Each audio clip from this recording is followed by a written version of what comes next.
जय हिंद जी, हिंदुस्तान जिंदाबाद। आप देख रहे हैं जेके मीडिया, जम्मू कश्मीर का सबसे तेज मीडिया नेटवर्क।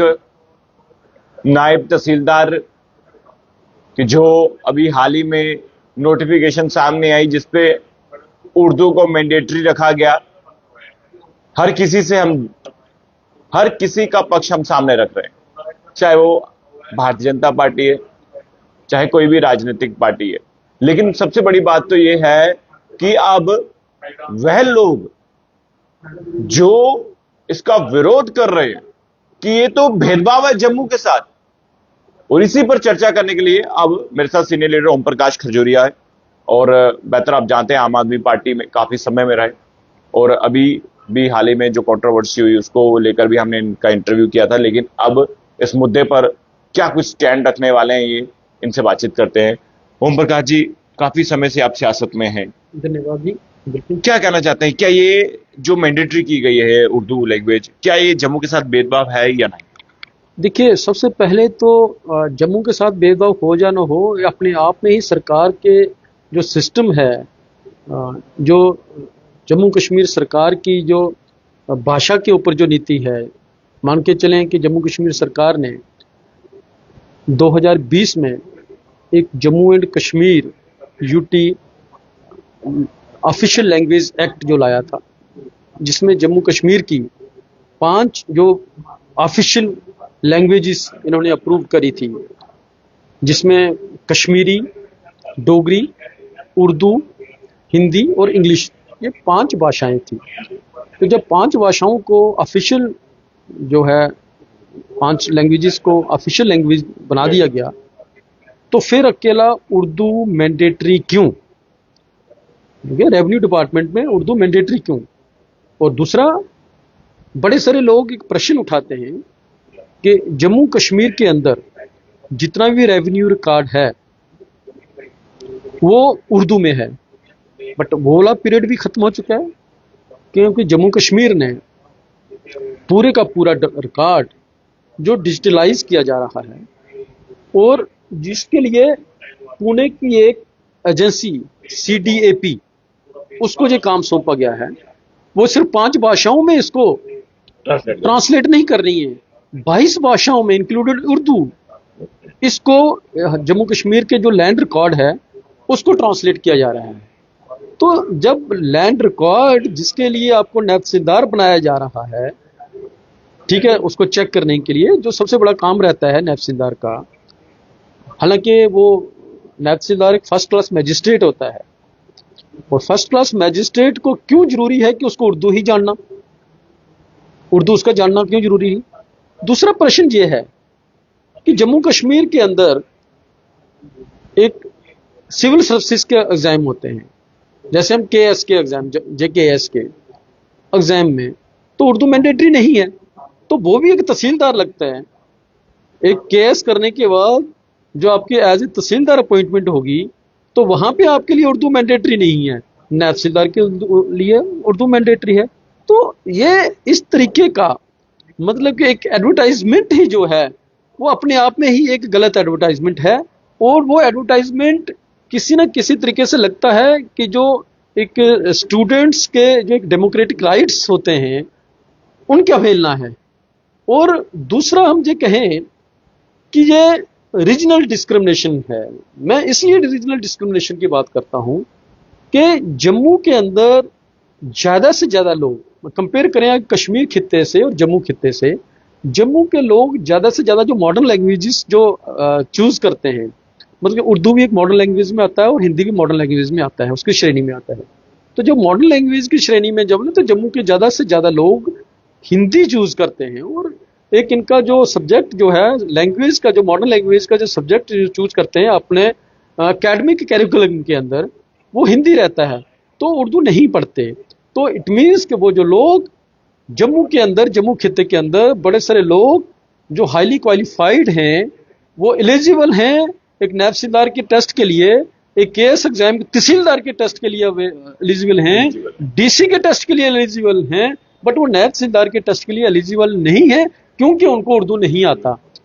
दूसरा, जब ये कहा जाता है कि जम्मू कश्मीर में बड़े सारी समय से उर्दू के अंदर रिकॉर्ड है, जो हमारा रेवेन्यू रिकॉर्ड है। तो आज जब डिजिटलाइज हो चुका है सारा रिकॉर्ड, तो मैं जब अप्लाई करता हूं, मुझे अप्लाई करनी है जमाबंदी के लिए, मुझे अप्लाई करनी है नकल इंतकाल के लिए, मुझे अप्लाई करना है गिरदौरी के लिए, तो जो मेरी चॉइस होनी चाहिए कि मैं उसकी नकल हिंदी में लूं, इंग्लिश में लूं या उर्दू में लूं। ठीक है, क्योंकि ये मेरा राइट है ना। तो मेरे उस राइट्स के जो जुरिडिक्शन में आता है कि मैं कौन सा किस में रिकॉर्ड लूं, ये बंदिशें नहीं होनी चाहिए रिकॉर्ड लेने में। बट हो क्या रहा है कि आप भाषा के आधार पर एक बड़े सारे तबके को आप इग्नोर कर रहे हो। तो ये बहुत बड़ी एक डिस्क्रिमिनेशन है। अगर डिस्क्रिमिनेशन होगी, अगर इस एडवर्टाइजमेंट को नल एंड वाइट नहीं किया जाता, तो मेरा ये मानना है कि ये जो जम्मू कश्मीर जो सर्विस सिलेक्शन बोर्ड है, इस तरीके के एडवर्टाइजमेंट जिसमें कंडीशन लगाई गई हो कि आपको उर्दू का ज्ञान होना मैंडेटरी है, ये अपने आप में ही एक अनकॉन्स्टिट्यूशनल है। अभी ओम प्रकाश जी, जम्मू के डोगरे जितने भी नेता हैं वो सब इसका विरोध कर रहे हैं, वो अपनी आवाज, आपने भी रखी है आवाज ओम प्रकाश जी, काफी समय में सियासत में हैं आप, क्या लग रहा है आपको कि कश्मीर के नेता क्यों नहीं बोल रहे, इवन के महराज मलिक क्यों नहीं बोल रहा इस पे? देखिए, आज राजनीति जो है ना, राजनीति इस तरीके से हो गई है, वो सभी को अपना कंफर्ट जोन ढूंढते हैं। कौन सी स्टेटमेंट कहां शूट करती है, कश्मीर वालों को क्या शूट करता है उनकी राजनीति के लिए। लोगों को हित के लिए काम नहीं हो रहा है, लोगों के हित के लिए। मैं फॉर एग्जांपल, मैं एक एग्जांपल दूं, जहां पे जब उर्दू की बात चली है ना, आपका टोटल लैंड रिकॉर्ड जो है अगर उर्दू में है, मान के चलें, और बड़े सारे कश्मीर से भी पढ़े लिखे लोग, जो नौजवान जिन्होंने पढ़े लिखे नौजवान जिन्होंने इंडियन इंग्लिश मीडियम में अपनी एजुकेशन ली है या कश्मीर से बाहर एजुकेशन उन्होंने ली है, जरा उनसे पूछ लीजिएगा कि उर्दू के अंदर लैंड रिकॉर्ड में, मैं एक सिंपल सी बात करता हूं, एक मुरूसी इंतकाल होता है। आप किसी पढ़े लिखे से पूछ लीजिएगा, आप पढ़े लिखे से छोड़िए, जम्मू का डीसी जो जम्मू कश्मीर से बाहर का होगा, जब उसके सामने जब जाके बात रखेंगे कि ये मुरूसी इंतकाल क्या होता है, तो उसके बाद मुस्तरी इंतकाल क्या होता है, तो उसको भी नहीं पता होगा। और जम्मू के अंदर, not only in Jammu Kashmir के अंदर बड़े सारे जो जमीनी झगड़े हैं, बड़े सारे जमीनी झगड़े हैं, वो इस वजह से हैं कि जो रेवेन्यू रिकॉर्ड जो है पूरे का पूरा उर्दू में होने की वजह से, मुझे नहीं पता कि मुझे पटवारी या गिरदौवर या तहसीलदार क्या डॉक्यूमेंट दे रहा है, और एक डॉक्यूमेंट मैं लेके, एक तहसीलदार का डॉक्यूमेंट लेके दूसरे तहसीलदार को जाके पढ़ाने लगूंगा, तो वो उसमें से 50 गलतियां निकाल देगा। अगर वही डॉक्यूमेंट इंग्लिश में हो या हिंदी में हो, या जो जिसकी चॉइस के मुझे अच्छा उर्दू आता है उसकी उस भाषा में हो, तो बहुत बढ़िया हो कि मुझे समझ आए कि मुझे रिकॉर्ड क्या दिया गया है। और दूसरा सबसे बड़ी बात रही है जम्मू कश्मीर के अंदर, विडंबना रही है जम्मू कश्मीर के अंदर, कि जम्मू कश्मीर के अंदर एक विभाग है जिसको बोलते हैं academy of art, language and culture, जिसका काम होता है लैंग्वेज को प्रोटेक्ट एंड प्रमोट करना। उसने अपना काम नहीं किया। अगर जम्मू कश्मीर की ऑफिशियल भाषा डोगरी, कश्मीरी और उर्दू हैं, मतलब इंग्लिश और हिंदी तो है ही है ना सभी, तो क्या 2020 से आज 2025 है, ठीक है, आज तक क्या कश्मीरी, डोगरी और उर्दू को स्कूलों के अंदर पढ़ाने के लिए कितनी एडवर्टाइजमेंट टीचर्स की निकली? आप उस भाषा को आप सिर्फ और सिर्फ एक दायरे में रखना चाहते हैं कि एक ये डिपार्टमेंट ही उसको चलाएगा। भाई, उसको लोगों को पढ़ाना तो सरकार का काम है ना। तो सरकारें जब अपना दायित्व भूल जाती हैं तो वो इस तरीके से कंट्रोवर्शियल इश्यूज बाहर लेके आते हैं कि लोग रियल इश्यूज से हटके उस कंट्रोवर्शियल इश्यूज के ऊपर ही चल रहे हैं। मुझे बताएं कि अगर ये चीजें जिस तरह से मैंडेटरी कंपलसरी की गई है, ये उर्दू लैंग्वेज, अगर ये रोल बैक नहीं करते हैं, इसी तरह रहते हैं, तो क्या स्टैंड रहेगा आपका, आप क्या करने वाले हैं? देखिए, मैंने कल भी कहा था कि ये मुद्दा खाली एक किसी पार्टी पॉलिटिक्स का या किसी पॉलिटिकल पार्टी का नहीं है। इसमें जम्मू कश्मीर के अंदर जितनी भी सिविल सोसाइटीज हैं, उन सिविल सोसाइटीज को, पॉलिटिकल ऑर्गेनाइजेशंस को बाहर आना होगा और इस मुद्दे का, इस इशू का, इस एडवर्टाइजमेंट का विरोध करना होगा। अगर आप सचमुच में जम्मू कश्मीर के लोगों के हितैषी हैं, और मैं इसमें एक चीज जरूर ऐड करूंगा, अगर हम पिछला रिकॉर्ड देखें, 2019 में भी इसी तरीके से नायब तहसीलदार के एग्जाम हुए थे और उसमें जिन लोगों ने कुछ 870-75 लोगों ने क्वालिफाइड किया था फाइनल इंटरव्यू के लिए, उसमें से 126 लोग रिजेक्ट कर दिए गए। इसलिए रिजेक्ट कर दिए गए कि उनको उर्दू नहीं आता था, और उन 126 में से 122 लोग जम्मू खित्ते के थे। तो इट मींस अगर उस रिकॉर्ड को देखा जाए, उस संदर्भ में अगर जाया जाए, तो सीधा सीधा जम्मू के लोगों को इस सर्विसेज से दूर रखने की बात है कि अभी भी यही चल रहा है। हाँ, दूर रखो, तो उनको नायब तहसीलदार नहीं बना। अरे भाई, आपको नायब तहसीलदार के लिए उर्दू चाहिए, उनको उर्दू का ज्ञान होना चाहिए, क्योंकि आप कहते हो कि हमारे पास अभी भी रिकॉर्ड बहुत सारा उर्दू में है।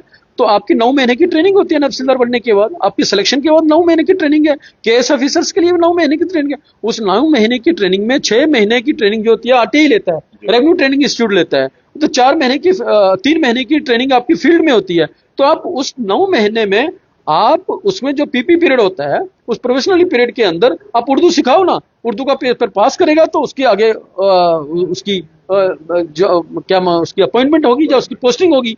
तो ये पहले आप मैंडेटरी रखना मीन्स के बहुत सारे लोगों को पहले ही एक साइड कर देना कि आप इसमें एलिजिबल नहीं हो, आप अप्लाई नहीं कर सकते। तो ये बहुत बड़ी डिस्क्रिमिनेशन है युवा के साथ जम्मू के। आपका क्या आखिरी में संदेश रहेगा जम्मू की आवाम को? मेरा जम्मू के अवाम से यह संदेश है कि आप कब तक पॉलिटिकली अनकॉन्शियस रहेंगे।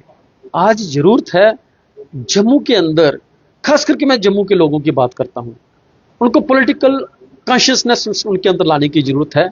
आपके साथ कब अन्याय हो रहा है, आपके हाथ से स्टेट छीन गई, आपकी स्टेट की डिमोशन हो गई, आप चुप रहे, आपके ऊपर अत्याचार पे अत्याचार हो रहा है, आप चुप रहोगे कब तक? आपको आपके अंदर एक पॉलिटिकल कॉन्शियस जगाना जम्मू के लोगों के अंदर बहुत जरूरी है। जब तक पॉलिटिकल कॉन्शियस नहीं होगी, ये क्यों कि सारे जो इश्यूज होते हैं, इस तरीके के फैसले जब पॉलिटिक्स करती है, तो आप लोगों को भी अपनी पॉलिटिकल लाइन तय करनी होगी। शुक्रिया ओम प्रकाश जी। तो देखिए, सीनियर लीडर ओम प्रकाश खजूरिया से हम बातचीत की। ये मुद्दा जो है गरमाता जा रहा है और जम्मू के युवा जो है वो खफा हैं इस फैसले से, इस नोटिफिकेशन से। एबीवीपी के छात्रों ने भी प्रदर्शन किया, भारतीय जनता पार्टी ने प्रदर्शन किया, और अगर बात करें ओम प्रकाश खजूरिया की, तो ये कह रहे हैं जनाब कि ये बिल्कुल गलत निर्णय है, गलत नोटिफिकेशन है, और जिसे उर्दू नहीं आती होगी तो वो क्या करेगा, वो नायब तहसीलदार नहीं बनेगा। और 2019 में जो पोस्टें जो है निकली थी, उसमें भी जो है इन्होंने बताया कि किस तरह से जम्मू के खासकर ज्यादातर युवाओं के साथ जो है भेदभाव हुआ, वो नायब तहसीलदार नहीं बन पाए। तो देखिए, ये बहुत बड़ी बात है, लेकिन अब इस मुद्दे का हल अब कैसे निकलेगा, ये अब वक्त ही बताएगा। देखते रहिए जेके मीडिया। धन्यवाद। जय।